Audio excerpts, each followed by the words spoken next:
সুপ্রভাত, ম্যাথ বইতে তোমাদের স্বাগত। আজকের ক্লাসে আমরা ভগ্নাংশের লসাগু এবং গসাগু নির্ণয় করতে শিখব। আগের ক্লাসগুলোতে পূর্ণ সংখ্যার লসাগু এবং গসাগু কী করে নির্ণয় করতে হয় এই বিষয়টা জেনেছি। আজকে তাহলে দেখে নিচ্ছি কীভাবে ভগ্নাংশের লসাগু এবং গসাগু নির্ণয় করতে হয়। দেখে নাও, প্রথমে আমরা ভগ্নাংশের লসাগু বের করছি। তাহলে লিখছি ভগ্নাংশের লসাগু। ভগ্নাংশের লসাগু। ভগ্নাংশ দুটো অংশ নিয়ে গঠিত, একটা লব আর একটা হর। তো ভগ্নাংশের লসাগু হবে লবের লসাগু বাই হরের গসাগু। এইটা তোমাদের মনে রাখতে হবে। ঠিক একই রকমভাবে ভগ্নাংশের গসাগু হবে লবের গসাগু। লবের গসাগু বাই হরের লসাগু। ব্যাস, এই জিনিসটা তোমাদের মনে রাখতে হবে। এবার তাহলে আমরা দেখে নিচ্ছি 12 আর 18-এর লসাগু এবং গসাগু কী কী আছে। কারণ যে আমাদের লসাগু বের করতে গেলে লবের লসাগু লাগছে, যখন গসাগু বের করব তখন হরের লবের গসাগু লাগছে। তাহলে লবের লসাগু এবং গসাগু দুটোই বের করছি এবং হরের লসাগু এবং গসাগু দুটোই বের করছি। তাহলে দেখে নিচ্ছি, দেখো 12 আর 18। আমরা দেখছি যে 12 আর 18কে দুটোকেই 6 দিয়ে ভাগ করা যায়, তাই 6 দ্বারাই সরাসরি নিচ্ছি। তাহলে 6 দিয়ে 12, 6 3 18, আর কিন্তু যাচ্ছে না, ব্যাস এতটুকুই থাক। এইবার আমরা দেখে নিচ্ছি 13 আর 39। 13 আর 39, দেখো এই দুটোকেই 13 দ্বারা ভাগ করা যায়, তাহলে 13 একে 13, 13 3 39। এখান থেকে আমরা খুব সহজেই যে জিনিসটা করতে পারবো, আমি এখানে ডান দিকে লিখে দিচ্ছি। তাহলে 12 ও 18 এর লসাগু সমান, দেখো 12 আর 18-এর লসাগু কত হবে? 6 গুণ 2 গুণ 3, তাহলে 6 2 12, 12 3 36, তাহলে লিখলাম আমরা 36। লসাগু হলো কত? 36।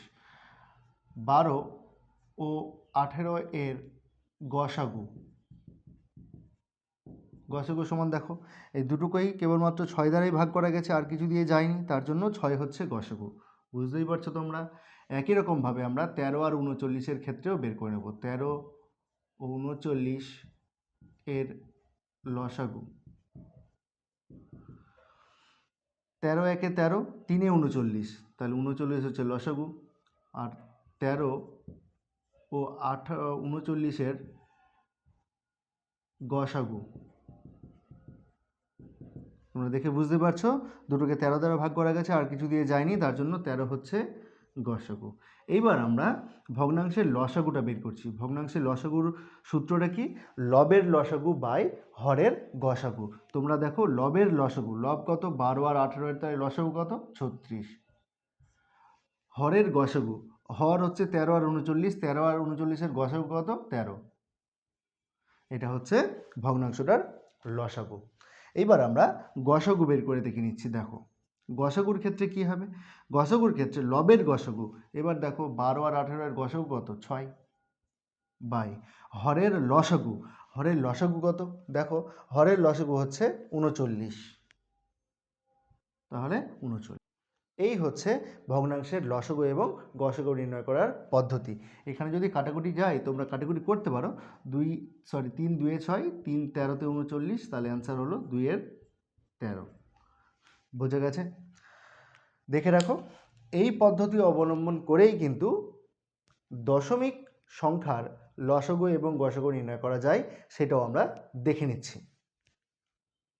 এইবার আমরা দশমিক সংখ্যার লসাগু এবং গসাগু কী করে নির্ণয় করতে হয় এই বিষয়টা দেখছি। আগে তোমরা জেনেছো যে ভগ্নাংশের লসাগু এবং গসাগু কী করে নির্ণয় করতে হয়, ঠিক ওই বিষয়টাই আমরা এখানে কাজে লাগাবো। যদি তোমরা এইটা বুঝতে না পারো, আমি এটাকে ভগ্নাংশে রূপান্তর করতে পারি। এটাকে লিখতে পারি 1 2 2 5। দশমিকটার জন্য নিচে 1 হলো, দশমিকের পরে 3 ঘর, তাহলে 3টা শূন্য হয়ে গেল। এইটা হবে কি 1 2 2 5 বাই হবে 1, দশমিকের জন্য 1, পরে হচ্ছে দুটো ঘর দশমিকের পরে, তাই দুটো শূন্য।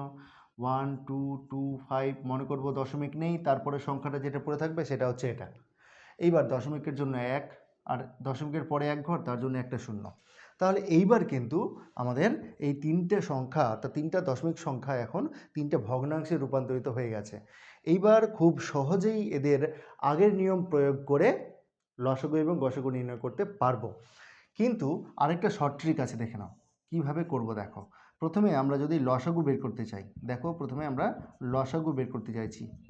তুমি দেখো, যদি এইগুলোর লসগু যদি বের করতে চাই তাহলে কি হবে, দেখো খেয়াল করে দেখো, প্রত্যেকটাই কিন্তু মনে করব দশমিক নেই, মনে করব দশমিক নেই, তাহলে প্রত্যেকটা সংখ্যাই সমান না, একই সংখ্যা না? তাহলে এই একই সংখ্যার লসগু কি হয়? ওটাই হয় 1 2 2 5। বুঝে গেল? এইবার তাহলে কি হবে, লবের লসগু, তাই লসগু করলাম, এটা হলো। এবার গসগু করব। গসগুর সময় কি হবে দেখো, গসগু হচ্ছে কার গসগু?